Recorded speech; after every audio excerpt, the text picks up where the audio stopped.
There's a ridge in the Pixie National Forest of North Carolina that feels like it's holding its breath. To the locals, it's known as the Brown Mountain, a jagged, unassuming stretch of wilderness that looks normal by day but becomes something entirely different when the sun drops below the Appalachian horizon.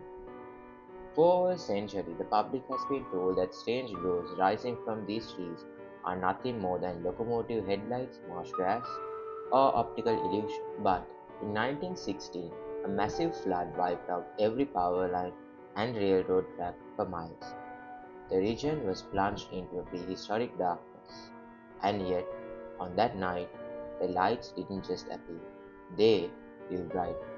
Witnesses didn't see reflections, they saw floating, intelligent orbs of blue and orange lights rising from the deep ravines of the Linville Gorge, hovering in defiance of the wind.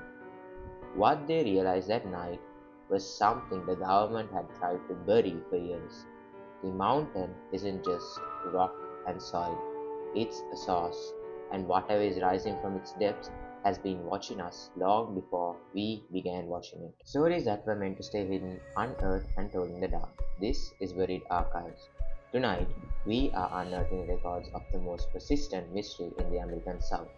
We are looking at a phenomenon that has survived multiple federal investigations, baffled the US Geological Survey, and inspired a folklore built on missing time and restless spirits.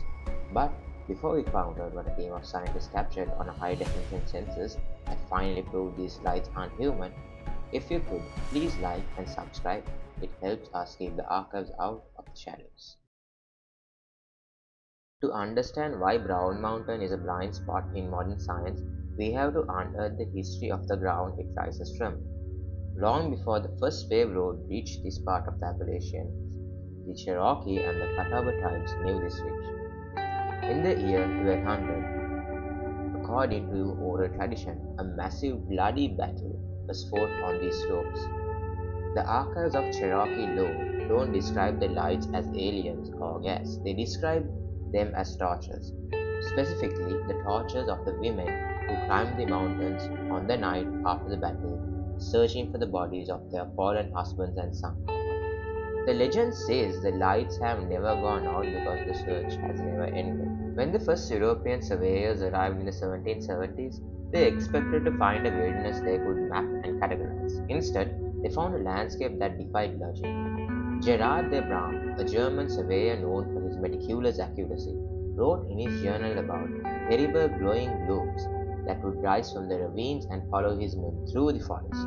He noted that the lights seemed to possess a curious intelligence, moving as if they were observing the surveyors. By the early 1900s, the sightings became so frequent that the United States government could no longer ignore them. In 1913, the US Geological Survey was dispatched to provide a rational explanation. They claimed the lights were simply the reflection of locomotive headlights from the valley below. But as we dig into the 1916 records, that theory is completely dismantled. That year, a catastrophic flood, the worst in North Carolina's history, struck the region. Every bridge was swept away, every railroad track was twisted into scrap metal, every power line went dark. The entire mountain range was returned to a state of absolute prehistoric blackness. And yet, that was the night that the lights became most active. With no trains running and no electricity for 50 miles, the orbs rose from the gorge in clusters.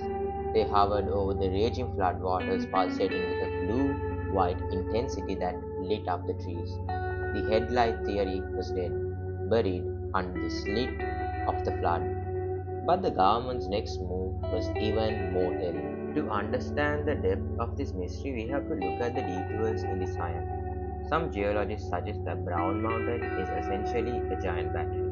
They argue that the tectonic stress, the grinding of the Earth's plates, create a piezoelectric charge that manifests as light. It's a sound theory on paper, but it doesn't explain why the lights react to human presence. It doesn't explain why they have been reported to follow hikers for miles, staying at exactly the same distance, or why they have seemed to blink in response to flashlights. As we unearth the pioneer reports of the 1800s, we find a recurring theme. The lights aren't just something you see, they are something that sees you. By the mid 20th century, the archive shifted from ghost sites to something much more physical. People started reporting missing time near the ridge. They started hearing a metallic humming sound that seemed to come from the inside of the mountain itself. And as the modern era arrived, the watchers on the ridge were about to be caught on camera for the first time. And the footage would prove that whatever is in the mountain, it isn't natural. By the 1960s and 70s, the Brown Mountain Lights were no longer just a local curiosity. They had become a magnet for a new kind of investigators. People armed with cameras, sensors, and desperate need to prove that the world wasn't as simple as it seemed. But as the archives from this era reveal, the more we look at the mountain, the more the mountain seemed to push back. In the summer of 1977, a group of researchers set up a perimeter around Weissman's Field. They weren't looking for spirits, they were looking for energy. They brought in magnetometers to measure the Earth's pull and radio receivers to listen to the sky. What they recorded remains one of the most unsettling entries in the archive. Just as the lights began to rise from the gorge, described that night as pulsating basketball-sized spheres of violet light. Every piece of equipment on the ridge failed. Batteries that had been fully charged minutes before were drained to zero. But it wasn't just the tech. The researchers reported a physical sensation, a heaviness in the air, a metallic taste on their tongue, and a sound. Not a hum, but a rhythmic throb, and that felt like it was coming from the rocks beneath their feet. We also need to have a look at the psychological toll of the ridge. In 1999, the mystery reached out such a level of notoriety that it inspired a famous episode of The X-Files titled The Field Trip. While the show was a fiction, the missing time people it was based on were very real. The archives contain multiple accounts of hikers who saw a light approaching them through the trees not as a distant foe, but as a blinding, silent presence that moved with intent. These witnesses described a sudden gap in their memory. They would see the light at 9 p.m., and in what it felt like a heartbeat, they find themselves standing 3 miles away in total darkness at 2 a.m. Their clothes were dry despite a mid-rain. Their compasses were permanently magnetized, the needles spinning toward the mountain no matter which way they turned. It was during this period that the UFO theory began to dominate the archive. Skeptics pointed to nearby proximity of Charlotte and Lenox, claiming the lights were just reflections of city growth. But reflections don't cause missing time. Reflections don't drain lead acid batteries in seconds. And then came the 21st century. A team of scientists from the Appalachian State University decided to stop chasing stories and start catching data. They installed low light, high definition cameras at various overlooks. They were looking for a natural explanation, perhaps a rare form of ball lightning or gases being pushed through the tectonic fault lines. But what they caught on film in 2016 changed the conversation entirely. They didn't see gas, they saw distinct self-luminous bodies that appeared to scout the ridge line. They caught orbs that would appear, hover for exactly 30 seconds and then wink out, only to reappear a mile away instantly. The footage didn't provide an answer, it provided a warning. The archive was no longer about what these lights were, but what they were doing. As we move into the final act, we have to face the most chilling possibility in the archive. Because if the lights are intelligent and if they have been here since the 1200s, they aren't just visiting the mountains, they appear to be a part of it, and they are waiting for something to change. As we reach the final chapter of the Brown Mountain Archive, we have to look past the sensors and the satellite imagery. Because for all the talk of the tectonic strain and the plasma orbs, there's a specific light that behaves differently than the rest. It doesn't dart, it doesn't explode, it walks. The most enduring piece of folklore in the Linville Gorge tells of a planter who went missing on the mountain in the mid 1800s. He vanished during a sudden violent storm. His most faithful servant, refusing to give up the search, headed into the wilderness with a single iron lantern. He never returned, but since that night, witnesses have reported a dim yellow glow that moves slowly through the brush near the mountain base. It stops, it lowers to the ground, as if it's looking for a trail, and it moves with the heavy, deliberate pace of a human being. In 2022, the Brown Mountain Lights Festival was founded, bringing hundreds of people to the overlooks with the hopes of catching a glimpse of this phenomenon. But while the crowds are looking for a show, the mountain is still claiming people. The archives contain modern reports of hikers who have wandered off the marked trails at Weissman's View, drawn by a friendly yellow light they thought was another hiker's lantern. When these hikers are found, or if they are found, they describe a disorientation that borders on the supernatural. They talk about a hum that led them deeper into the ravine, a sound that felt like a voice just out of reach. It raises a chilling question that the US Geological Survey refused to touch. If these tides are just a natural byproduct of the Earth, why do they seem to understand exactly how to lure us in? Brown Mountain has been featured in Ancient Aliens, Mystery Hunters, and even became the basis for the 2014 film Alien Abduction. But the media attention hasn't solved the mystery. It has only thickened the fog. Today, scientists from the Appalachian state have confirmed that the lights are self-luminous bodies. They have ruled out cars, they have ruled out trains, they have ruled out the moon. What is left is a phenomenon that has existed since the Cherokee fought on these slopes in 1200. The lights are constant in an ever-changing world, a reminder that these are parts of the American landscape that refuse to be tamed, mapped, or explained.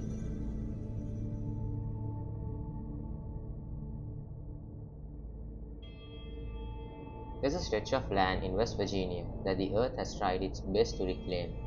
It's a 2,500-acre wasteland of rusted steel and concrete bunkers, relics of a war that ended long ago. For decades, the town of Point Pleasant looked away from the TNT area, content to let the forest swallow the secrets buried in its soil. But in the winter of 1966, the silence of those ruins was broken.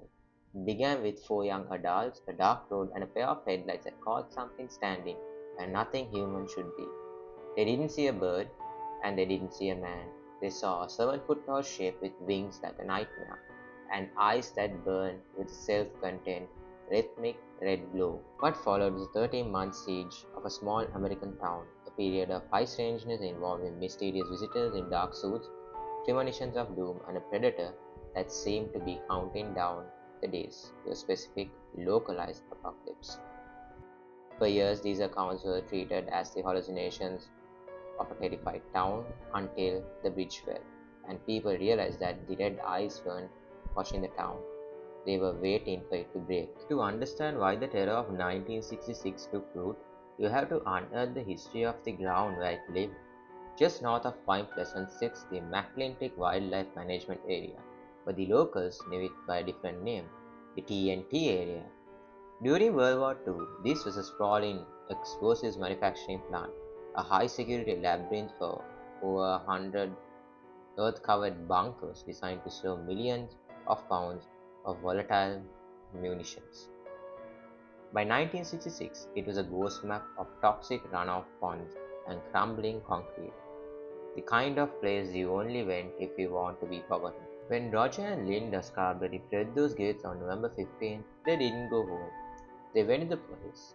Deputy Millard Hostel, a man who had spent years patrolling these back roads, saw the genuine raw panic in their eyes. He took them back to the TNT area that very night. He wanted to find a prankster, a large bird, or even a stray animal.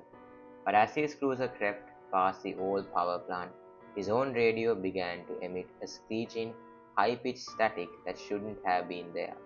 They found nothing that night, but the archives show that whatever had been disturbed was now wide awake. Within 48 hours, the messenger began making its rounds.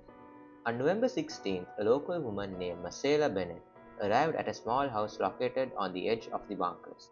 She stepped out of her car carrying her young daughter. The air was deathly still. As she moved toward the front porch, a shape rose slowly from the shadows behind her parked car. It didn't screech, it didn't flap, it just stood there, towering over 7 feet tall, its chest housing those two rhythmic, glowing red orbs. Marcella didn't scream. She couldn't. She reportedly fell into a state of shock. so profound she had to be dragged inside by her friends. For months after, the records indicate a haunting psychological decline, unexplained nightmares, persistent buzzing in her ears, and a fear of the dark so intense it bordered on a physical illness. Now, to understand this case, we have to look at the detours in the archive, the attempts to rationalize the irrational. The local authorities tried to bridge the gap between reality and the reports by suggesting the town was seen a sandhill crane. It's a large bird, yes. It has red patches around its eyes, yes. But when you unearth the eyewitnesses' testimony, that theory feels like an insult. Biological birds don't chase cars at 100 miles per hour. Biological birds don't emit a frequency that causes missing time or permanent psychological scarring. As we dig into the police logs from the winter, we find that TNT area had become a blind spot in our world. Dogs began to vanish from backyards within a 5-mile radius of the bunkers. Farmers reported their cattle standing in total silence, staring towards the woods as if waiting for a command.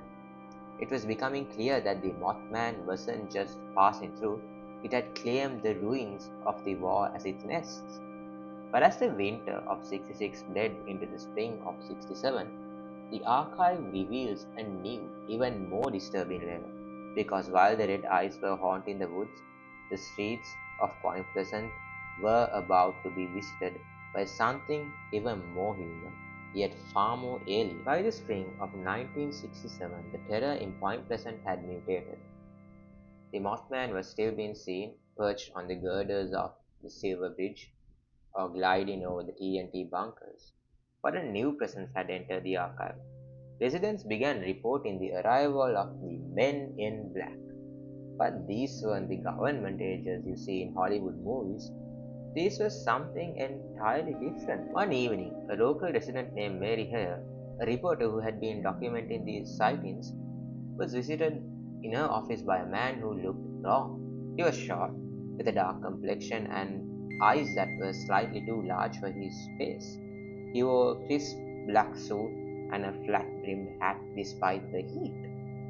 But it was his behavior that froze the blood of those who met him. He didn't seem to understand how a door handle worked. He spoke in a flat metallic monotone, asking questions about sightings that were so specific they felt like threats. When he left, he didn't walk to a car. He simply vanished into the shadows of the alleyway. This wasn't an isolated incident. The archives of 1967 are filled with reports of the Cold Man, a figure who went by the name of Ingrid Cold. A local salesman named Woodrow Derenberger reported being pulled over on a dark highway by a headless, shimmering craft. A man stepped out dressed in a reflective green suit with a fixed, unnerving grin. He told Woodrow, "Don't be afraid. We mean you no harm."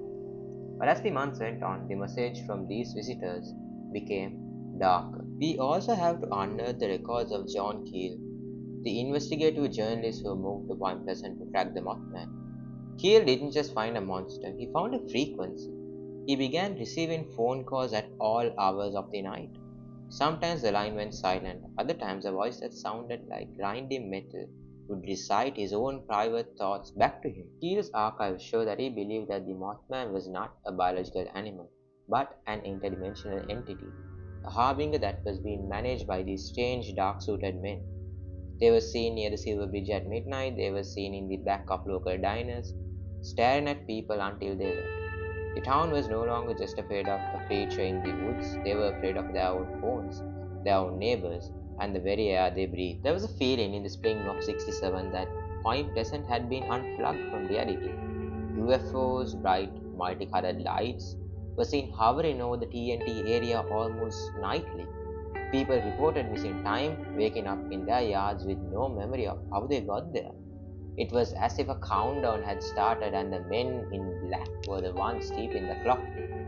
But as the summer heat faded away into a cold, wet December, the messenger returned to the one place it had been seen most often, the Silver Bridge, and the town was about to find out that every red-eyed sighting, every metallic phone call, and every mysterious visitor was leading to a single devastating moment in the water. December 15th, 1967, exactly 30 months to the day since the Scarberries were chased through the bunkers. It was 5 p.m. in Point Pleasant. The looming dread that had hung over the town for years was at its peak. The Silver Bridge, the 1400-foot suspension span connecting the West Virginia to Ohio, was congested with a rush hour traffic. Parents were heading home with Christmas trees strapped into their cars. Children were in the back seats looking at the festive lights of the town. At 5:04 p.m., the bell that had been swinging for 30 months finally rang. A single eyeball in the bridge suspension chain, distorted by the decades of stress, and a tiny microscopic crack snapped. In less than 20 seconds, the entire Silver Bridge folded into the freezing 40-foot deep waters of the Ohio River. 46 people lost their lives that evening. As the sun went down and the rescue lights began to flicker over the wreckage, the archive recorded one final chilling detail. Multiple witnesses, including those who were standing on the banks of the river, claimed that as the steel began to twist, they looked up at the very top of the bridge's tower. There, perched against the grey sky, was a massive dark shape. Its wings were folded, its red eyes were fixed on the water below. It wasn't causing the collapse, it was presiding over it. The disaster had occurred, the frequency had peaked, and the watchers moved on. But for the survivors, the trauma was permanent. The FBI and the federal investigators arrived, but their records focused on the structural integrity of 700 series of carbon steel. Even today, when you unearth the stories of the families who were there, they don't talk about cryptid. They talk about a year where the world felt thin. They talk about a messenger that warned them in a language they couldn't understand until it was too late. The Mothman isn't a ghost story and it isn't a myth. It's a documented 30-month window where a small American town became the focal point for something we still don't have a name for. Whether it was an interdimensional harbinger or a physical manifestation of a tragedy yet to happen, the red eyes remain a permanent stain on the history of West Virginia. Stories that were meant to stay hidden, unearthed, and told in the dark. This is Buried Archives. If you want to help us unearth more from the dark corners of history, check out our next case right here. Until next time, stay out of the shadows.